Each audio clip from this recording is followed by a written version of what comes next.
Hari ini saya akan berbicara tentang transformation power, kuasa transformasi. Mari kita lihat dalam firman Tuhan. Justru karena kelompok-kelompok yang menyebut yang dikategorikan sebagai hyper grace ini, mereka menolak semua firman Tuhan sebelum Yesus disalib. Pernyataan-pernyataan yang tidak bertanggung jawab. Justru saya malah berkhotbah dari Matius pasal 5 mulai ayat ke-13. Ye are the salt of the earth. Engkau adalah garam bumi. Bukan dunia, kosmos, tapi bumi. Ya, saudaraku, earth, G, yaitu bumi ini, garam bumi. Jika atau tetapi kalau garam itu jadi tawar, dengan apakah dia diasinkan, tidak ada lagi gunanya selain dibuang dan diinjak orang. Kamu adalah terang dunia. Kota yang terletak di atas bukit tidak mungkin tersembunyi. Lagi pula orang tidak menyalakan pelita lalu meletakkannya di bawah gantang, melainkan di atas kaki dian, sehingga menerangi semua orang di dalam rumah itu. Demikian hendaknya terangmu bercahaya di depan orang, supaya mereka melihat perbuatanmu yang baik dan memuliakan Bapamu yang di sorga. Ayat terakhir dari pasal 5, itulah tujuan hidup saudara dan saya, yaitu di dalam Matius 5 ayat 48. Be ye therefore perfect, as even as your Father which is in heaven is perfect. Karena itu haruslah kamu sempurna, sama seperti Bapamu yang di sorga adalah sempurna. Saudara kasih Tuhan, ada banyak pengajaran aneh belakangan ini yang mengatakan ketika kita lahir baru kita sudah sempurna. Kita sudah sepenuhnya disucikan, sepenuhnya dibenarkan. Dibenarkan memang betul, tapi sucikan itu proses dan sudah dimuliakan. Dan kita tahu dalam kenyataan itu juga tidak benar. Karena firman Allah menunjukkan pada kita, goal hidup kita adalah menjadi sempurna seperti Kristus. Tapi menjadi seperti Yesus bukan cuma yaitu di dalam moral ataupun karakter, tetapi juga dampak dari kehidupannya. Dia melayani cuma 3,5 tahun, tapi lihatlah transformasi yang dia lakukan. Bagaimana di Eropa itu saudara, orang-orang barbar, orang-orang yang ganas seperti di Jerman, di Perancis, di Inggris, disentuh oleh Injil, menjadi berubah menjadi masyarakat yang beradab seperti yang kita kenal sekarang. Tapi lebih daripada itu, keturunan Abraham dipanggil, diberkati untuk menjadi berkat. Abraham adalah sebuah model, dan Abraham itu dipanggil, diberkati untuk jadi berkat buat bangsa-bangsa lain, buat keluarga-keluarga lain. Dan Alkitab mengatakan dia the salt of the earth, engkau adalah garam bumi. Banyak orang salah berkhotbah, engkau harus menjadi garam dan menjadi terang. Kalau menjadi berarti kan belum jadi. Tetapi Alkitab berkata, ye are the salt of the earth. Engkau adalah garam bumi. Dunia ingin menjadikan saudara gula bumi ini. Saudara juga percuma kalau jadi garam sorga. Tapi garam bumi. Kita punya satu kualitas yang mentransformasikan orang-orang di sekitar kita. Alkitab juga berkata, ye are the light of the world. Engkau adalah terang dunia. Dan satu lagi, engkau adalah sebuah kota. Kota adalah kumpulan daripada komunitas. Kota adalah komunitas, kumpulan dari keluarga-keluarga. Dan kumpulan dari keluarga-keluarga bisa dimulai dengan satu orang. Dalam hal ini modelnya adalah Abraham. Kita menerima jubah Abraham itu ketika Yesus memilih untuk mati terkutuk dengan digantung di atas kayu salib. Dengan demikian saudaraku, berkat Abraham sampai kepada bangsa-bangsa lain. Dan saya percaya itu dimulai dari 4.000 tahun yang lalu, ketika Tuhan berkata, aku memberkati engkau dan menjadikan berkat. Amin. Saya tahu ini, saudara punya kualitas sebagai garam, terang, dan bersama-sama kita menjadi sebuah kota. Nanti saya akan jelaskan kota yang di atas bukit itu kota apa. Jadi saudara yang kasih Tuhan, kita harus tahu bahwa we have a transforming power. Kita punya kuasa yang mengubahkan.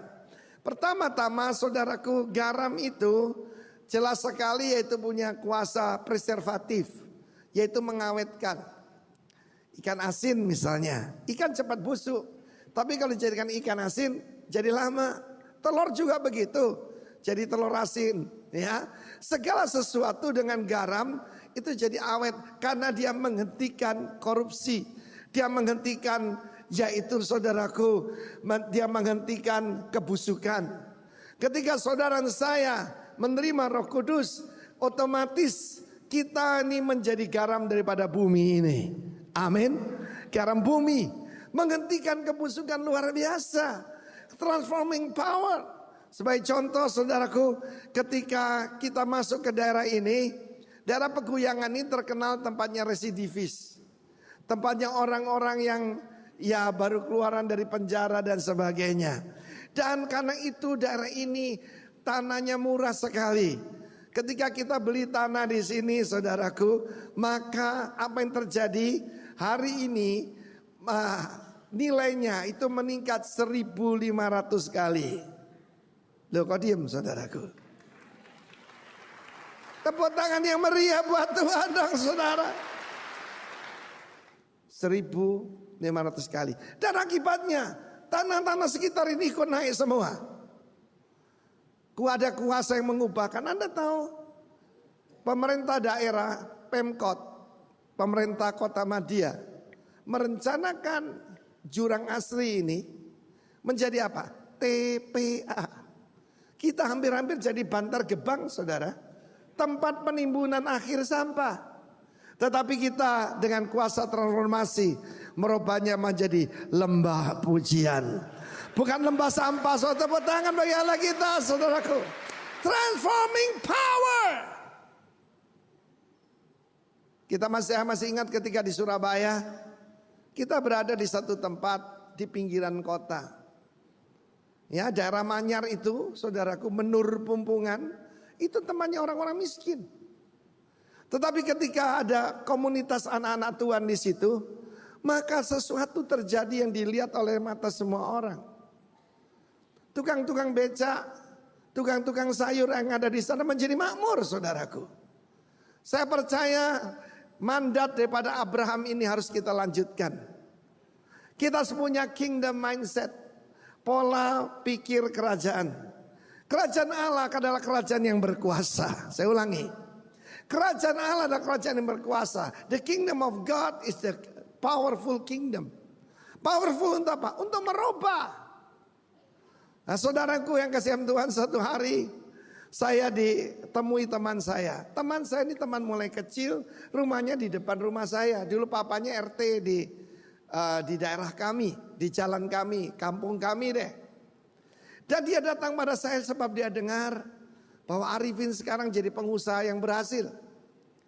Dia datang ke rumah saya masih ingat rambutnya gondrong, ya, kacamatanya pakai rantai. Waduh, saudara, modelnya kayak penyanyi dangdut, saudara. Dan ternyata, saudara, teman saya ini yang berasal dari keluarga baik-baik, ini buktinya agama tidak bisa merubah orang, menjadi GM, saudara, sekarang di Tretes. GM itu Germo. Dan dia datang pada saya, minta tambahan modal, saudaraku. Ya, dia tanya, dia berkata gini, Wah Arifin, kon saiki soge yo, katanya, kamu sekarang kaya. Kamu kenal Cukong enggak yang sangat kaya? Saya perlu pengembangan usaha. Lah usahanya ini bukan laundry saudaraku. Usahanya ini adalah tempat pelacuran. Ya. Bahkan dia hidup bersama dengan seorang wanita yang kurang benar lah. Dan apa yang terjadi saudara?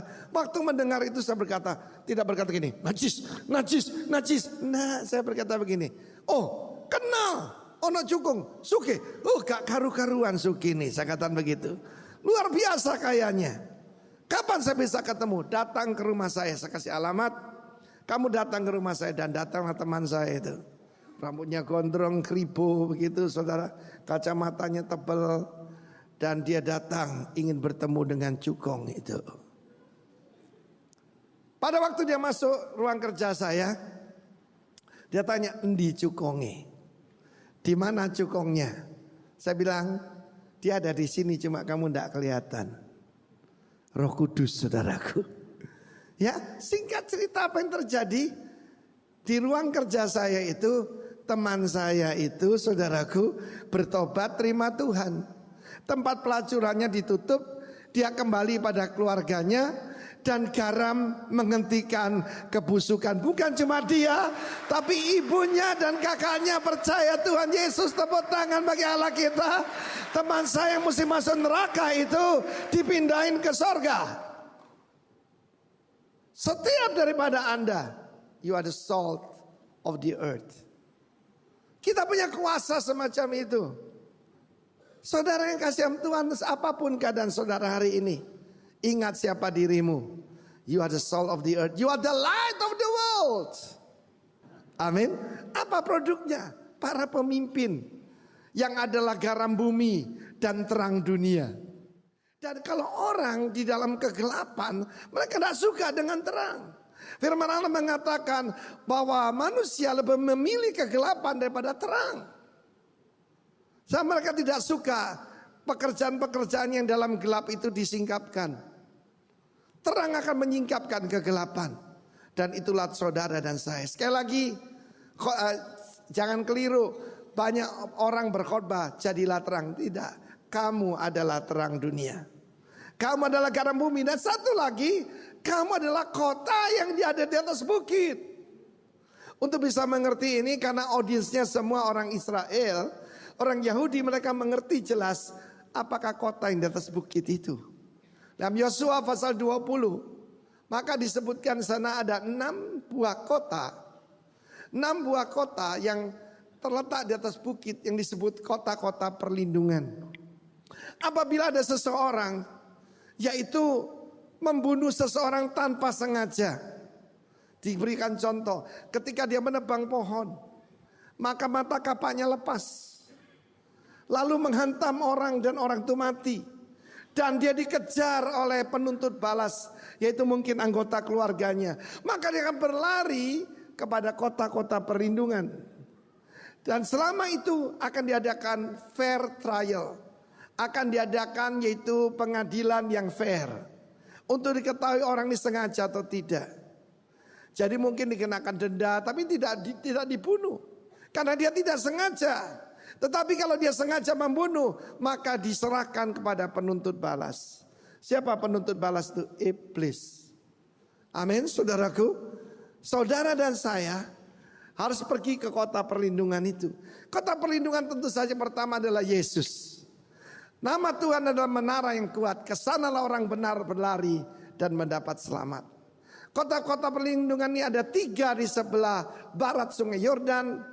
Dan 3 lagi di sebelah timur Sungai Yordan. Dan dari namanya itu menggambarkan komunitas ini. Komunitas mesianik yang sedang kita bangun ini.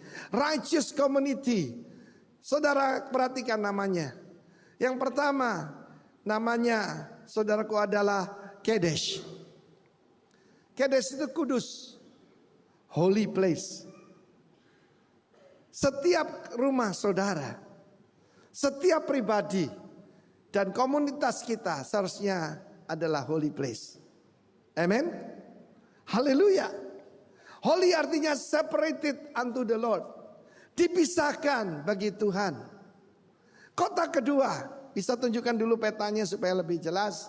Nah itu saya lihat Kedes di Galilea, lalu Shechem, Hebron, lalu dari bawah Bezer, Ramot dan Golan.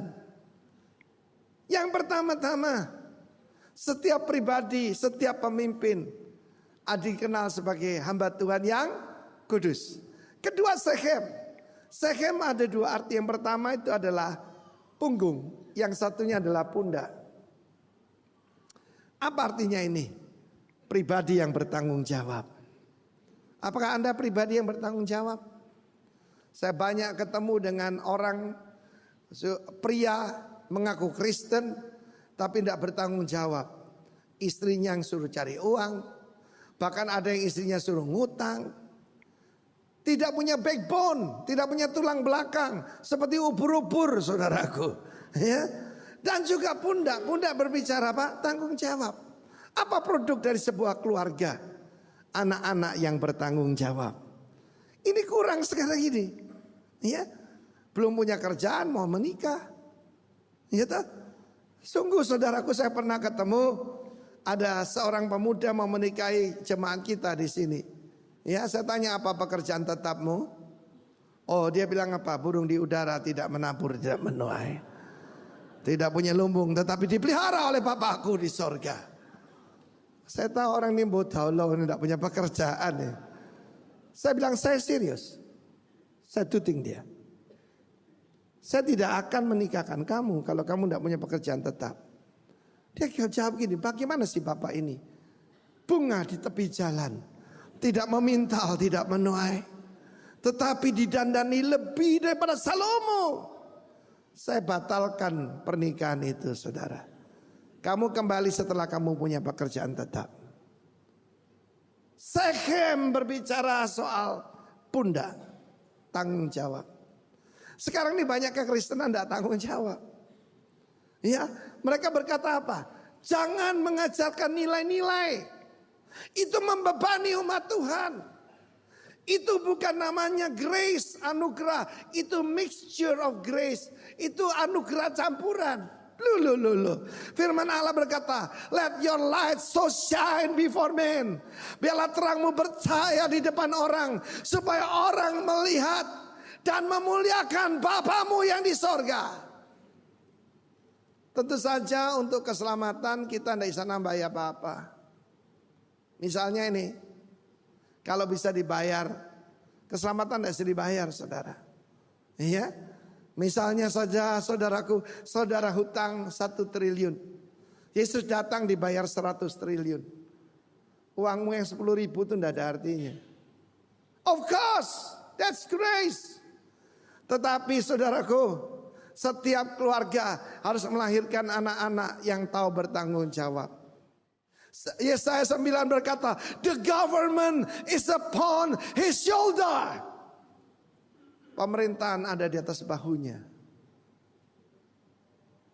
No throne without the thorn. Tidak ada takhta tanpa duri. No crown without the cross. Tidak ada, saudaraku, mahkota tanpa salib. Kota ketiga adalah kota Hebron di sebelah selatan. Association ataupun fellowship. Saudaraku, pergaulan yang buruk merusak kebiasaan yang baik. Asosiasi yang buruk bisa menyeret kita kepada kebinasaan. Tetapi fellowship yang baik membawa kita makin maju di dalam Tuhan. Apa yang dibutuhkan daripada komunitas ini? Fellowship. More than friendship. We need fellowship. Kemana ada seorang ibu bersaksi bagaimana dia bangkrut. Lalu jemaat di Kute membantu dia, memberikan modal, dan dia bisa bekerja dan sebagainya. Dunia membutuhkan itu. Kota di atas bukit yang tidak mungkin tersembunyi itu bukan bedugul. Itu adalah jemaat Tuhan. Itulah komunitas orang percaya. Kota yang keempat di sebelah barat, di bagian paling selatan, adalah Bezer. Bezer punya dua arti. Fortress yang tidak bisa ditembus, benteng yang tidak bisa ditembus, tempat perlindungan yang aman, dan yang kedua adalah gold ore. Itu adalah butir-butir emas. Memang di Jawa paling banyak emasnya ya, termasuk Mas Arifin. Tapi ini emas, ini gambaran daripada keilahian. Apa yang mereka ingin temukan pada saudara saya? Kekekalan, keilahian, kemuliaan. Kota kelima adalah kota di tengah itu Ramot, itu Heights, ketinggian. Saudara, kita hanya bisa menarik orang kalau kita berada di tempat yang lebih tinggi. Namanya menarik itu kan dari bawah. Pastikan saudara makin meningkat dalam Tuhan. Makin kita meningkat dalam Tuhan, makin banyak orang yang bisa kita tolong. Meningkat dalam bisnismu, meningkat dalam penghasilanmu, meningkat dalam kualitasmu, dan kau akan jadi berkat. Kota terakhir saudara sering baca di koran itu Golan. Golan itu dari Gil. Gil itu seorang sukacita. They're rejoicing. Dunia ini penuh dengan kesedihan. Coba kisah asmara di dunia ini. Semua berakhir tragedi. Romeo dan Juliet bunuh diri. Sampai Engtai bunuh diri. Ya, Prana Citra, Aliansari, saudaraku, Pranajaya, Roro Mendut, semuanya sesak bunuh diri. Tetapi kisah kasih Yesus dengan gerejanya berakhir dengan luar biasa. Tepuk tangan bagi Allah kita. Are you ready for the happy end? Joyful end. Saudara, dunia ini penuh dengan kesedihan. Kenapa orang gedek? Makan apa? Makan apa saudaraku? Ekstasi. Ekstasi itu kata-kata yang baik. Ekstasi itu sukacita yang luar biasa. Tapi ekstasi tidak didapatkan dari bahan kimia. Ekstasi itu karena Tuhan ada di tengah-tengah kita. Tepuk tangan bagi Allah kita, saudaraku. Be ye perfect. Biarlah sinarmu di depan semua orang. Biarlah kebaikanmu diketahui semua orang. Supaya mereka memuliakan Bapamu yang di sorga. Pastikan apa yang kita lakukan mempermuliakan Bapa di sorga. Amen. Para pengajar Hyper Grace berkata tidak ada apapun yang kamu lakukan yang bisa menambahi kasih karunia Tuhan. Jadi Tuhan itu ya membuat kita seperti robot. Tidak, kita diberi free will. Bisa menyenangkan hati Tuhan atau menyakiti hati Tuhan. Bisa mengobarkan roh atau memadamkan roh. Kita adalah free will agent. Nah saudara, saya ingin membagikan pada saudara 4 macam mindset. Karena yang membedakan satu orang dan yang lain itu mindsetnya. Yang pertama kingdom mindset. Kingdom mindset ini bertolak belakang dengan dunia ini. Ini ya gereja harus seperti ini ya. We live by dying. Nah, kita baca 1, 2, 3. We live by dying. Kedua, we lead by serving. Ketiga, we gain by giving. Order comes from change. Dan terakhir, wisdom comes from simplicity. Saya percaya kalau orang itu betul-betul ada isinya, itu makin simpel, saudara. Waduh saudara, saya sering ketemu, biasanya bukan di sini tapi di Jakarta. Waduh saudara, dandanannya dari atas sampai bawah. Kukunya tuh panjang segini. Ada permata-permatanya di situ. Nah gimana cuci tangan aja susah saudaraku. Iya. Mulai dari tasnya, mulai semuanya serba mahal. Itu menunjukkan bahwa ya saudaraku, kalau banyak yaitu aksesoris berarti nilainya kurang. Ada orang tanya pada saya, kenapa sih Pak dilarang pakai tato? Saya niru seorang hamba Tuhan yang dia berkata begini, kamu lihat Ferrari, apa Ferrari pakai stiker? Saya tanya, mobil Lamborghini ada yang pakai stiker nggak? Nggak ada, yang ada Avanza. Amen saudaraku. Ya, nggak ada variasinya. Coba saudara pergi ke toko Rolls Royce, showroom yang jual Rolls Royce, ada aksesoris buat Rolls Royce, mboten enten. Jadi kita nggak perlu aksesoris. Sementara saya ketemu yaitu seorang teman saya, anaknya konglomerat yang terkenal. Sederhana sekali, saya lihat arlojinya. Sederhana sekali saudaraku. Greatness itu simplicity. Makin orang itu great, makin simple saudaraku. Bukan sampel ya, simple. Sampel itu lain lagi saudaraku. Iya. Nah saya heran dengan orang yang pamer. Iya. Was apalagi zaman aki, cincinnya 10. Aduh minta ampun deh. Nah saudara yang kasihan Tuhan, Inilah kingdom mindset.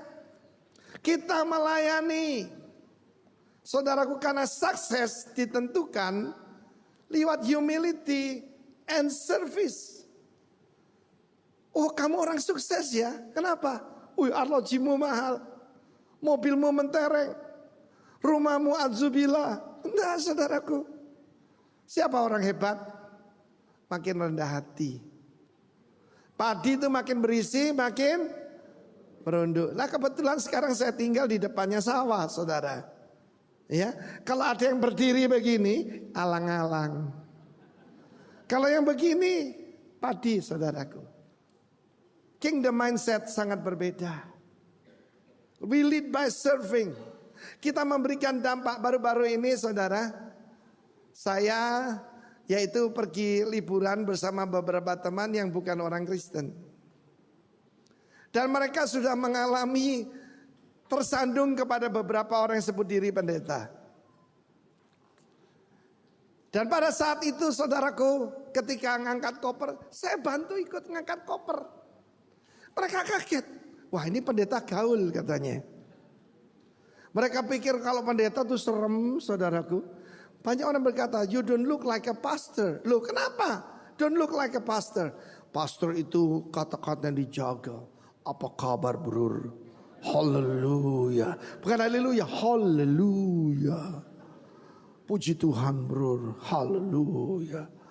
You don't look like a pastor, katanya. Kamu tertawa, kamu suka cita, kamu nyanyi. Sebab Golan itu adalah time for rejoicing. Tepuk tangan bagi Allah kita, saudaraku. Dan pada akhirnya mereka mulai membuka hati. Kamu lainnya sama pendeta lain. Kamu gak jaim, kamu gaul katanya. Sebab greatness, humility, and serving. Yang kedua, kita harus punya pikiran entrepreneur. Pola pikir entrepreneur itu selalu melihat kesempatan ya di tengah-tengah krisis. Kita tahu krisis itu WC, dangerous opportunity. Dangerous, yes. Saudara, kita akan menghadapi waktu-waktu yang krisis yang lebih hebat di depan kita. Tapi always opportunity. Dan setiap krisis bahasanya adalah increase, meningkat. Kita harus punya pikiran entrepreneur. Tepuk tangan bagi Allah kita. Saudara yang kasih. Pola pikir ketiga. Pertama kingdom mindset. Ketiga community. Righteous community. Righteous community itu, saudaraku, yaitu selalu memikirkan orang lain. Dunia ini makin individual. Kita harus berpikir komunitas. Saya satu hari pernah merenungkan, apa untungnya jadi orang miskin? Waktu saya masih remaja, saya berkenalan dengan seorang teman dari keluarga yang sangat miskin, tinggalnya di kampung. Saudara, dia cerita, sabun itu dipakai bersama-sama. Di sekitar rumah mereka tidak ada kamar mandi maupun WC. Jadi mandinya di sumur, cuma ditutup triplex. Dan sabun dipakai rame-rame. Dan mereka berkata bahwa kami sadar kami saling membutuhkan. Dunia akan makin individual. Tetapi umat Tuhan membangun komunitas yang kudus. Dan teman saya ini cerita, karena itu kalau saya mandi, saya tidak mulai dari kepala, saya mulai dari kaki. Sebab sabunnya bekas dipakai orang lain. Saya dengar tuh merinding, saudara. Sebab di rumah saya sabunnya ada beberapa, shampoo-nya ada berapa macam. Kita mungkin tidak mengerti itu. Tetapi dari awal Tuhan mau supaya kita membangun masyarakat yang kudus. Bagaimana cara jadi berkat nomor 4 ini? Yesaya 58. Nanti baca Yesaya 58. Yang ku kendaki adalah engkau membawa ke rumahmu orang yang tidak punya tempat tinggal. Membagi rotimu dengan yang lapar. Membagi pakaianmu dengan yang telanjang. Kita baca kitab Ulangan 15, 7 sampai dengan 11. Mari saudara, ini kewajiban saudara dan saya. Ulangan pasal 15 ayat 7 sampai dengan 11. Jika sekiranya ada di antaramu seorang miskin. Saya tahu bagaimana gereja mula-mula itu mencapai satu titik tidak ada yang miskin di antara mereka. Tidak ada miskin itu artinya ada makanan di atas meja mereka, ada pakaian supaya mereka tidak kedinginan, ada atap di atas kepala mereka. Salah seorang saudaramu dalam salah satu tempatmu di negeri yang diberikan kepadamu oleh Tuhan Allahmu, maka janganlah engkau menegarkan hati ataupun menggenggam tangan terhadap saudaramu yang miskin. Menggenggam tangan tuh mengeratkan tangan. Coba menggenggam begini. Lepaskan dikit. Jangan terlalu seret saudara ya. Sebab ketika kita lahir kita semua begini, kalau mati nanti. Jadi sekarang pegang begini, longgarkan sedikit. Jangan terlalu ketat saudara. Perhatikan orang kalau medit, pelit, sangkulet, mesti wajahnya gak suka cita saudaraku. Sebab lebih diberkati memberi daripada menerima. Generous.